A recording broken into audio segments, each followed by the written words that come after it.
Mi chiamo Miriam Frenkel. Prima di tutto invio un saluto speciale agli studenti della scuola Leonardo da Vinci e a tutta la comunità italiana di Colombia. I was born in Czechoslovakia of Czechoslovakian and Hungarian parents, but I was raised in Italy, in Trieste, where I had a wonderful childhood until Mussolini came to power. At that time, unfortunately, we were expelled from Italy because we were Jews and not considered citizens because of our background. And we had no recourse to go anywhere else but back to Czechoslovakia, that in the meantime had been overtaken by Hungary. The Hungarians were allied to the Germans, and that means to Nazism. And a lot of the Jews was very bad.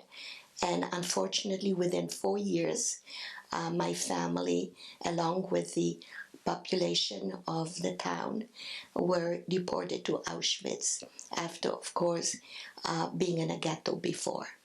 I survived Auschwitz, and a year later found myself alone in the whole world.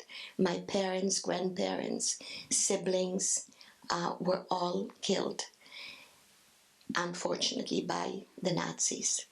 It was very difficult for me to start a new life and a new beginning. I was left alone, and I was brought to Czechoslovakia and in Prague, where we had a wonderful reception by the Czech government, who treated me wonderfully. I had to be in hospital, and I went through a surgery on my hip, and I spent about 1.5 years in different rehabilitation and hospitals until I was able to go to school. I left Czechoslovakia in 1948 and came to Canada.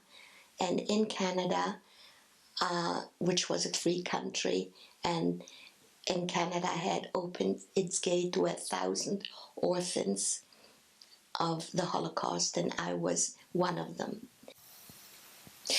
I arrived in Canada in March 1948. It was very cold, very, very cold, and I thought, oh my God, what country did we come into? But the reception was wonderful. I moved in with a nice Jewish family, and I went to school. I took commercial art and started to make a life for myself, and eventually married my husband, with whom we raised a family of 3 children, 2 sons and a daughter. And we were a normal family, in spite of everything that had suffered through Auschwitz and the concentration camp. I tried to make it as normal as it possibly could be. Now, the thing is that was very important for me as a survivor was to somehow impart the message how important it was to have the experience and the testimonials of the Holocaust be told, so that anything like that would never ever happen again anywhere.